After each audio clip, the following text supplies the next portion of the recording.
Faustino Catalina. Iglesia Noticia. COPE. Estar informado. Domingo 4 de septiembre de 2022, son las 8:30 de la mañana y tras conocer las noticias de esta jornada llega el momento de contarles en los próximos minutos los principales asuntos de interés en la información religiosa de estos días, hasta las 9 en que llegará la Santa Misa. Hacemos hoy este informativo en la cadena COPE con Chechu Martínez en el control de sonido, Nacho de Gamón y Manuel Torralba en la producción. Saludos de Faustino Catalina, titulares. En el Vaticano, donde el lunes y martes se celebró la cumbre de cardenales sobre la nueva Constitución Apostólica, esta mañana será beatificado el Papa Juan Pablo II. Además, Francisco invita a rezar por la abolición de la pena de muerte y reitera su condena de la guerra en Ucrania por ser moralmente injusta, inaceptable, bárbara, insensata y sacrílega. El arzobispo de Valladolid, Luis Argüello, ha criticado el proyecto de ley del aborto aprobado por el Gobierno y recuerda que abortar nunca es un derecho. Por su parte, el cardenal Juan José Omella, presidente de la Conferencia Episcopal, recuerda el plus de esperanza y solidaridad que aporta la Iglesia para construir una sociedad más justa.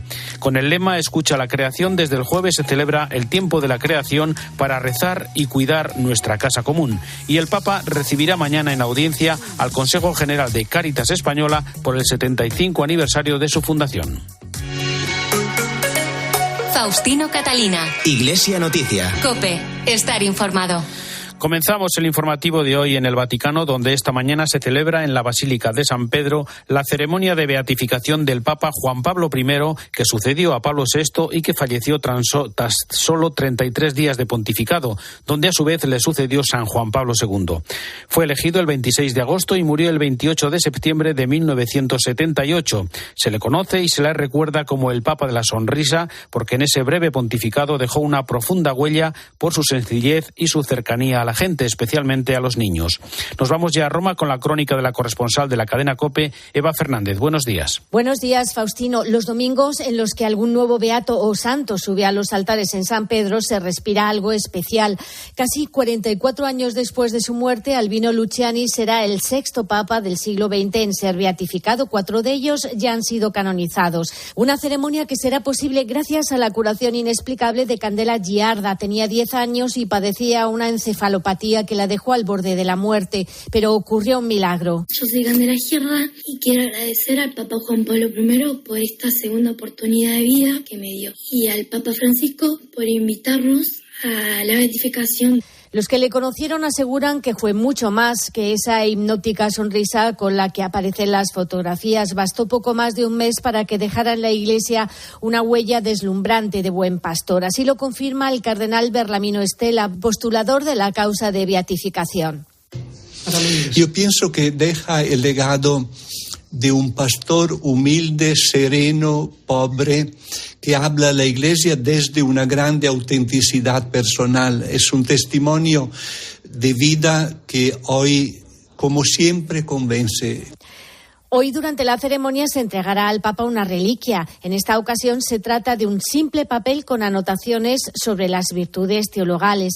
En el prólogo del libro sobre los textos y documentos de su pontificado, el Papa Francisco ha escrito que con Juan Pablo I el Señor quiso mostrarnos que la paz está en el corazón de la Iglesia, como la justicia, la fraternidad, la solidaridad y la esperanza. Con la beatificación de Juan Pablo I culmina una semana que comenzaba el lunes y martes con el consistorio de cardenales que durante 2 jornadas reflexionaron sobre la nueva Constitución Apostólica Predicate Evangelium y con la invitación del Papa para que la Iglesia profundice en la conciencia de sí misma, en su origen, su naturaleza y su misión. Eva. Los cardenales han regresado satisfechos a sus países tras haber cumplido los 2 principales objetivos que el Papa tuvo en mente cuando les convocó en Roma a finales del verano. Estudiar el espíritu de la reforma de la Curia, releyendo el texto de la Constitución Apostólica Predicate Evangelium, y que se conocieran entre sí. El breve comunicado con el que la Santa Sede puso punto final a la reunión aseguraba que el trabajo en grupos lingüísticos brindó la oportunidad de discutir muchos aspectos del documento y de la vida de la Iglesia, y todo en un ambiente de libertad y de familia, como subrayaba el presidente de la Conferencia Episcopal Española, Juan José Omella. Pues muy bien, ha sido un encuentro fraterno y en un clima de libertad. Yo creo que coincidimos y vamos muy en la línea del Papa. Nuestra gran misión es evangelizar, en la línea de que en el fondo es desarrollar el Concilio Vaticano II y la sinodalidad, y ya está. Y todos estamos implicados, no solo los cardenales y los que trabajan en las curias, sino obispos, sacerdotes, padres de familia, todos los bautizados. A lo largo de 3 largas sesiones de trabajo afrontaron cuestiones como la transparencia financiera de las instituciones de la Santa Sede, la necesidad de resituar la evangelización entre las prioridades de la Iglesia y la presencia de laicos en cargos de gobierno. Una ocasión también para poner en común temas en los que se hace visible la universalidad de la Iglesia, según señalaba el cardenal venezolano Baltasar Porras. Ha sido un encuentro, la verdad, muy fructífero en un clima de gran libertad y de mucha fraternidad. Hemos estado analizando los distintos aspectos de una constitución que es un punto de llegada y un punto de partida, que no solo es mirar a lo que tiene que reformarse la curia, sino la Iglesia toda. Durante la última sesión, el Papa pidió a Rino Fisichella, organizador del jubileo del año 2025, que adelantase a los purpurados las líneas maestras del próximo año santo dedicado a la esperanza. En la misa de clausura en la Basílica de San Pedro, el Papa les invitó a no caer en la rutina, cultivando el estupor ante Dios. Caro fratello, ¿cómo va? Querido hermano, ¿cómo va tu capacidad de asombrarte? ¿Eres capaz de sorprenderte todavía? Os pido este don para cada uno de vosotros, queridos cardenales, y que la Virgen nos consiga esta capacidad, puesto que ella guardaba todo en su corazón. Admiración en el suo cuore. Durante estos días, Francisco ha necesitado la silla de ruedas para desplazarse, pero ha dado pruebas de encontrarse en forma porque tras el viaje al Áquila participó activamente en todas las sesiones con los purpurados y durante la semana ha mantenido su agenda habitual de audiencias. Tras el fallecimiento el martes de Mikhail Gorbachev, el Papa Francisco ha enviado un telegrama en el que recuerda su compromiso con la concordia y la hermandad entre los pueblos en una época de importantes cambios en su país y en el mundo. Es el momento para el comentario desde Roma de Antonio Pelayo. Buenos días. Buenos días. El 1 de diciembre de 1989 fue sin duda una fecha histórica, una de las que marcaron ese año e incluso el milenio. El presidente del Soviet Supremo de la Unión de Repúblicas Socialistas Soviéticas era recibido en el Vaticano con todos los honores por el romano pontífice que había contribuido a la disgregación del Imperio de Oriente. 2 eslavos, Mikhail Gorbachev y Karol Wojtyła, que se abrazaron y se besaron con afecto y que mantuvieron una conversación a solas de 1 hora y cuarto. Los que tuvimos ocasión de verles al final de ese encuentro pudimos contemplar a un papa radiante y a un líder político sereno y convincente. Comentando ante estos mismos micrófonos la entrevista, dijimos en su día: entre estos 2 hombres se ha establecido una corriente de mutua estima, de sincera comprensión de las aspiraciones y valores de cada uno. El Papa polaco y el dirigente ruso dejaban atrás 70 años de hostilidad, de persecución, de desafíos y abrieron una nueva etapa, algunas de cuyas promesas se han cumplido y otras no, pero que ponían fin a un periodo aciago para los católicos que vivían dentro de las fronteras de la Unión Soviética. En el telegrama de pésame a su hija Irina, Francisco elogia su clarividente tesón en el favor de la concordia y la fraternidad entre los pueblos y califica a Gorbachev como un apreciado hombre de Estado.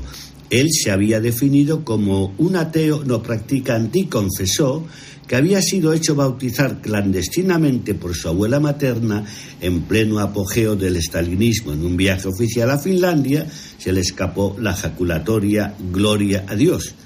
La historia le colocará en el lugar que le corresponda, pero la Iglesia no dejará nunca de agradecerle haber devuelto la libertad de culto a millones de fieles que vivían en la clandestinidad y sometidos al terror. Desde Roma les ha hablado Antonio Pelayo.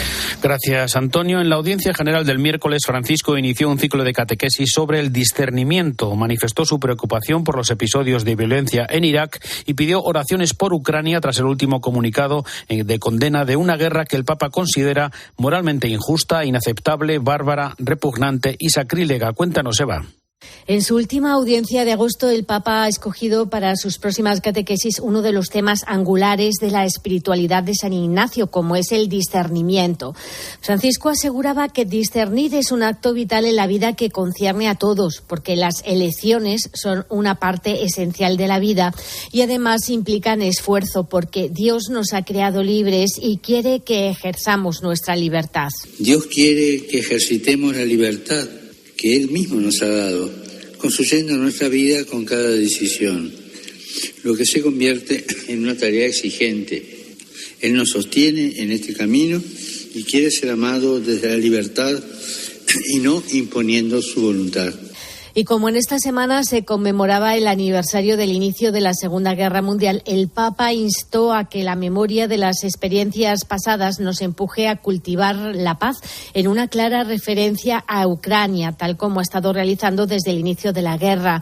Por cierto, que esta misma semana la Santa Sede emitía un comunicado para dar fin al incidente diplomático originado la semana pasada, cuando, en alusión a la muerte de Daria Dugina, el pontífice lamentaba la cantidad de vidas inocentes que está ocasionando el conflicto.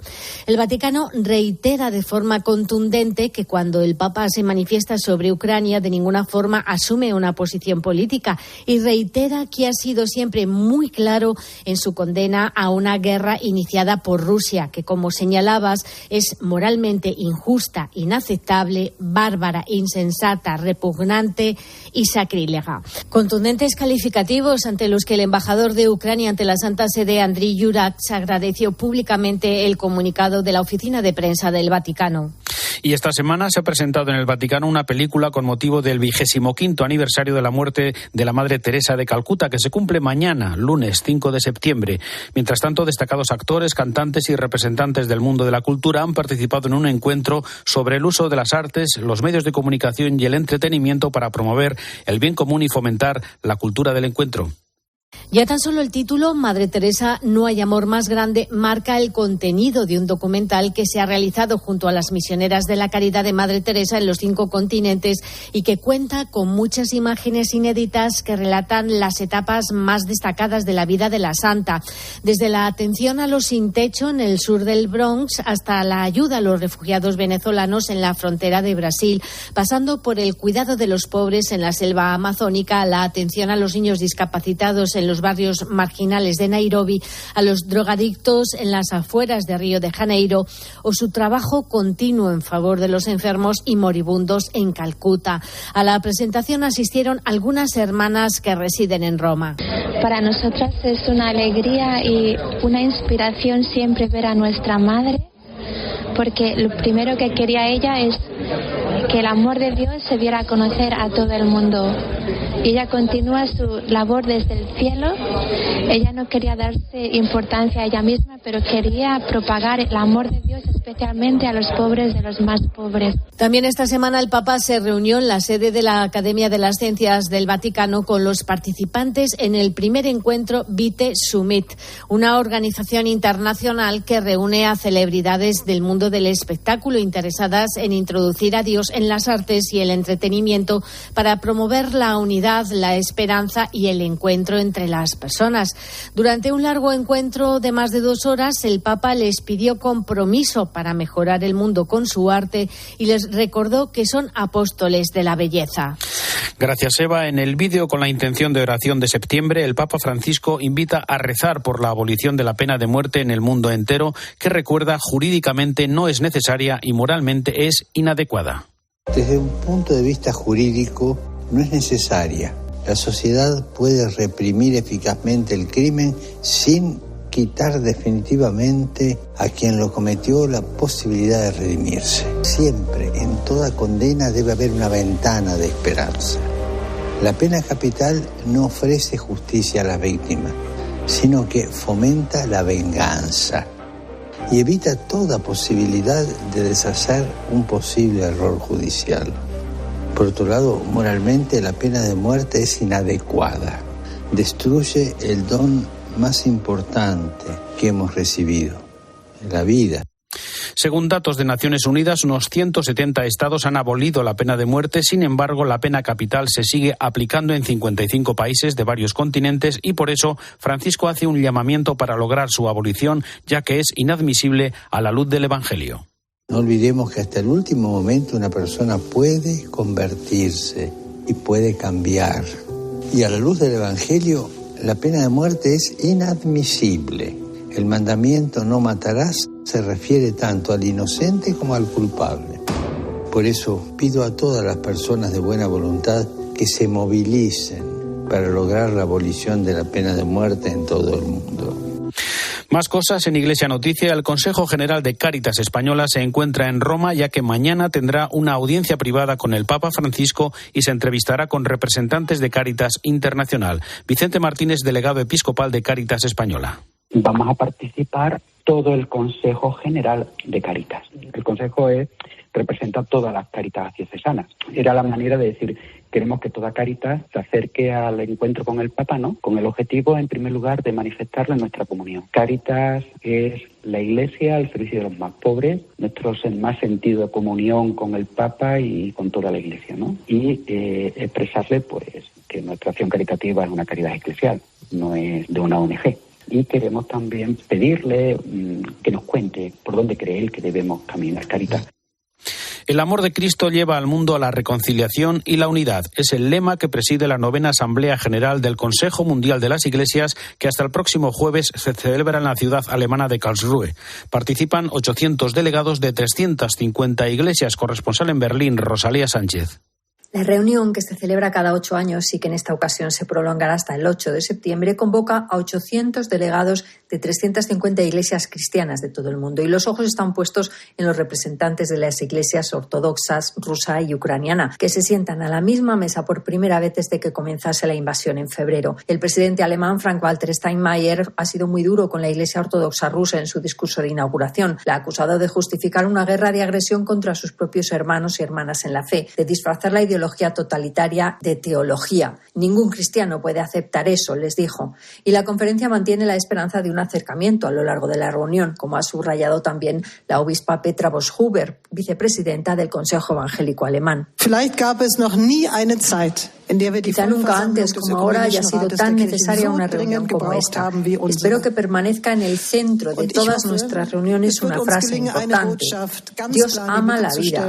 Se nos requiere para combatir la violencia, la guerra, el aborto, la explotación y todas las horribles formas en las que la muerte se hace presente en nuestro tiempo. El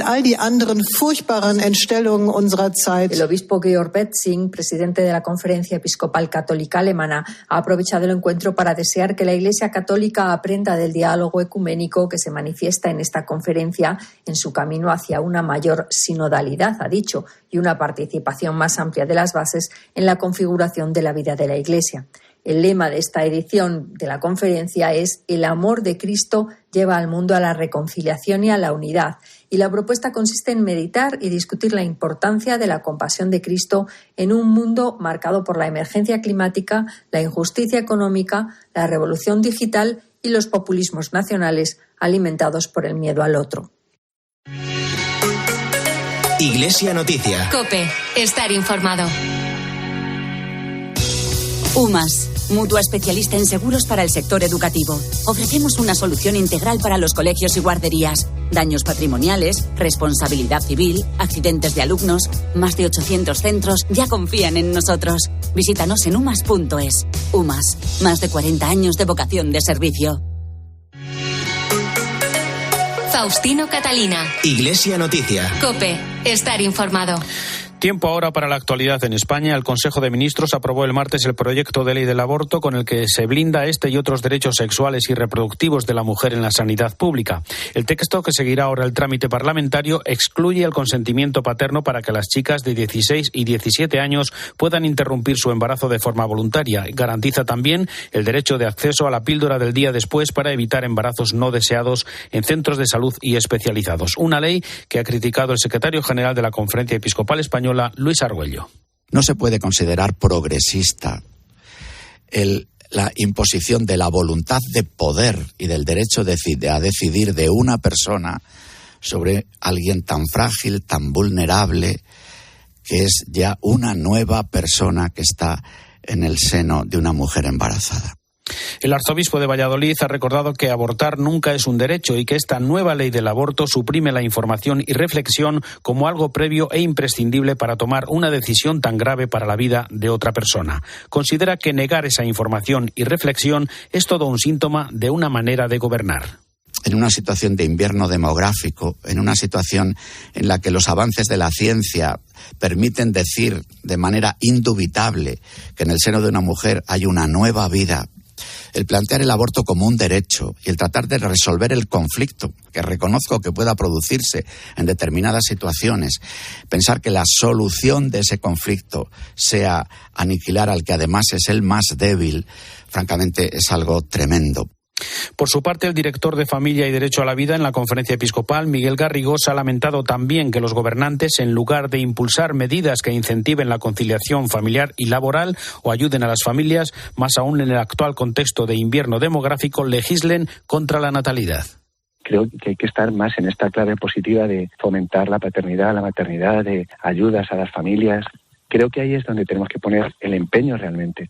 Y me parece que sí que tenemos que aprender de otros países, ¿no? Que en esto nos llevan la delantera, ¿no? De hacer políticas de verdad en favor de la familia, en favor de la vida, ¿no? Ayudar, fomentar, ¿no? Creo que es muy importante, ¿no? Que apoyemos a las familias, que apoyemos para que puedan nacer niños, ¿no? Familias que querrían tener más hijos, pero por su situación económica es inviable, ¿no? Me parece que ahí es donde tenemos que poner el foco. El proyecto Mater, que gestiona Cáritas Toledo para ayudar a las madres embarazadas que dudan en continuar con su embarazo por circunstancias económicas y sociales, ha permitido que 119 niños vieran la vida en sus 7 años de existencia. José Melero. 2 años y medio después, la vida de esta peruana residente en Toledo ha dado un giro de 180 grados gracias al proyecto Mater. Cuando entré por internet, pues yo puse, ¿no?, ayudas para personas embarazadas para abortar. Y me salió el proyecto Mater que decía Cáritas Diocesana, proyecto Mater para sí a la vida. Pues yo iba con otra imaginación que me iban a ayudar pues a abortar y tal, ¿no? Pero fue todo lo contrario, gracias a Dios. Y la verdad, muy bien. La directora de este programa que gestiona Cáritas Toledo, Carmen Moreno, ha explicado que Proyecto Mater ofrece una ayuda integral a estas mujeres con dificultades. Es un acompañamiento integral, pues en el que pues eso pues puede ser pues emocional, psicológico, recursos económicos, pues a lo mejor no, pues esa carencia a lo mejor también puede ser un factor que influya a la hora de tomar la decisión, ¿no?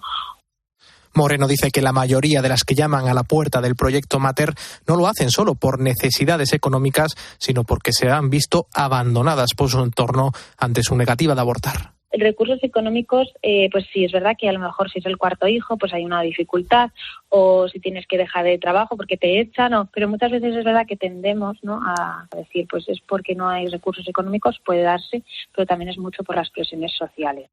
La responsable del proyecto Mater ha lamentado que los gobernantes actuales impulsen medidas que atentan contra la vida en lugar de fomentar ayudas a las familias y a la conciliación. Faustino Catalina. Iglesia Noticia. COPE. Estar informado. Más cosas. El presidente de la Conferencia Episcopal, el cardenal Juan José Omella, ha destacado en los micrófonos de la cadena COPE, en la linterna de la Iglesia, los principales frutos del consistorio de cardenales del lunes y martes sobre la nueva Constitución Apostólica Predicate Evangelium. Lo esencial es modificar la estructura de servicio para mejor evangelizar el mundo de hoy, que es un mundo que ha cambiado. Desde que se hizo el Concilio Vaticano II hasta ahora, el mundo ha cambiado mucho. En España ha cambiado muchísimo. De alguna manera, adaptar las estructuras de servicio, como es la curia romana, o como pueden ser también, porque eso es un modelo para las diócesis, en vistas, adaptarse en vistas a mejor evangelizar, a prestar el servicio de transmisión de la buena noticia de Jesús al mundo de hoy. El arzobispo de Barcelona también nos habló de la salud del Papa tras estos días de encuentro. La movilidad la tiene muy limitada. Va con el carrito de ruedas. Ahora dice, ya me puedo levantar y empezar a andar un poquito. Y ya no me duele tanto la rodilla, bendito sea Dios. Pero para la movilidad, para moverse, va con sillita de ruedas. Pero él ha repetido, y lo ha dicho hasta la saciedad a los periodistas, no se gobierna con las piernas, se gobierna con la cabeza. Y la cabeza la tiene realmente bien. También nos comentó el cardenal Omella algunas preocupaciones y prioridades de la Iglesia española hoy. Nos preocupa pues todo el tema de la guerra y de la confrontación que hay en el mundo, el tema de muchísima gente que no va a poder este invierno, a lo mejor, pues el tema del gas, el tema de la electricidad, el tema de quedarse sin trabajo. Nos preocupa todo el tema de las nuevas leyes, por ejemplo, de la vida, tanto de la eutanasia como el tema del aborto. La Iglesia, recordó el presidente de la Conferencia Episcopal, está al servicio del bien común y para dar esperanza a esta sociedad. La Iglesia no pide privilegios en esta sociedad de hoy. Lo que pide es colaborar para el bien común. Tiene algo que aportar como aportan tantas otras instituciones. También la Iglesia quiere aportar su granito de arena para la construcción del bien común, del bien en paz, del bien en solidaridad, del bien en justicia y de esperanza. Les contamos también, por otra parte, que en Ávila finaliza hoy el 6º Congreso Mundial Sanjuanista, que ha analizado la doctrina y el pensamiento del santo, así como el proceso espiritual y místico de cada persona y sus consecuencias prácticas para la vida en estos tiempos. COPE Ávila, Beatriz García. Buenos días. El 6º Congreso Mundial Sanjuanista, organizado por el CITES, la Universidad de la Mística, ha puesto fin a un ciclo de otros 5 congresos iniciado en 2018 sobre San Juan de la Cruz y sus escritos. Esta última edición ha sido una aproximación a la figura del santo abulense, en la que, según ha explicado Jurek Nabojowski, director del CITES, no solo se ha abordado la figura del místico desde el punto de vista teológico, sino también desde otras perspectivas como la literaria, la filosófica e incluso su relación con otras religiones. Yo creo que esta aproximación nos permite, aproximación interdisciplinar, profundizar en el proceso espiritual y místico de la persona, no solamente la persona de San Juan de la Cruz, pero también de la persona humana en general, ¿no? Y también en sus consecuencias prácticas para la vida. Más de 350 personas de todas las partes del mundo han participado en este congreso, 100 de ellas de forma presencial y el resto de manera online. También internacional ha sido la presencia de sus ponentes procedentes de hasta 10 países diferentes. Y recién clausurado este congreso, el director del CITES ya ha adelantado a COPE que el año que viene se iniciará en la Universidad de la Mística un nuevo ciclo de congresos que durante al menos 3 años se centrará en la figura de Santa Teresa del Niño Jesús. Sí, seguramente el primer congreso en el año 2023 dedicaremos a ella y quizás otros 2 más. Un nuevo congreso internacional que sin duda volverá a reunir a participantes y ponentes de todas las partes del mundo. Y nos acercamos a una curiosa iniciativa de Cáritas Orense para facilitar viviendas sociales a personas necesitadas. Nos lo cuenta desde la capital gallega Amelia González. La elevada demanda de vivienda social por parte de personas sin hogar en la ciudad de Orense ha situado a Cáritas en esta diócesis en una situación crítica, por lo que se necesitan medios económicos para no dejar a la gente en la calle. Y para conseguir esos medios, los nadadores ourensanos Jesús Carlos Quintas, Rafael Tabarés y Felipe Iglesias se han implicado en la recaudación de fondos para el programa de vivienda Lusco Fusco de Cáritas Diocesana de Ourense. Hasta ahora han conseguido recaudar 2.200 euros a través de las aportaciones que hacen las personas que apadrinan los metros que hacen los nadadores en sus entrenamientos o competiciones, pero esa cantidad no es suficiente para que Cáritas pueda habilitar un nuevo piso de acogida, pues se necesitan para ello unos 20.000 euros. Escuchamos a Felipe Iglesias. Les convocábamos para contarles lo recaudado hasta el momento, que es cerca de los 2.200 euros, a través de aproximadamente 30 donaciones, 30 familias, que los apadrinamientos todavía están sin cubrir. Nosotros ponemos que las donaciones sirven para cubrir los metros que nadamos, tanto sea en competiciones como en entrenamientos, y hay bastantes sesiones que todavía están por apadrinar y las que nos quedan estas 2 últimas semanas que seguiremos nadando. El 9 de septiembre los 3 nadadores realizarán una nueva travesía. Participarán en la primera prueba triple Corona Illas Atlánticas, que comprende una distancia de 15 kilómetros entre la playa de Rodas en las Islas Cíes y la de Ribeira en Bayona. Los que quieran hacer su aportación pueden consultar cómo hacerlo a través de la web eunadoporeles.blogspot.com. Domingo 4 de septiembre de 2022, hasta aquí el informativo Iglesia Noticia, programa 1792. Tras la última hora de la actualidad, la Santa Misa hasta dentro de 7 días. Un saludo de Faustino Catalina.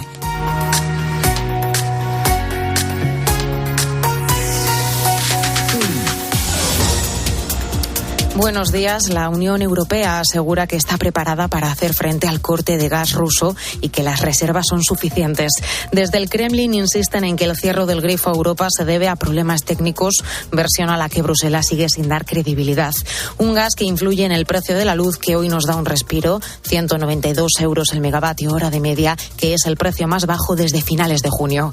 Además, la misión Artemis 1 de la NASA ha tenido que aplazarse por segunda vez por un escape de combustible y si no se soluciona antes del martes deberá atrasarse hasta el mes de octubre. Por otro lado, en Gibraltar los trabajos de extracción de combustible del buque varado se han complicado por la entrada de agua en la sala de máquinas, un barco que podría seguir filtrando vertidos al mar hasta el final del verano. Y además, hoy tendrá lugar la ceremonia de beatificación del Papa Juan Pablo I y de esta manera se quedará a un paso de ser considerado santo. Ahora te quedas con la Santa Misa.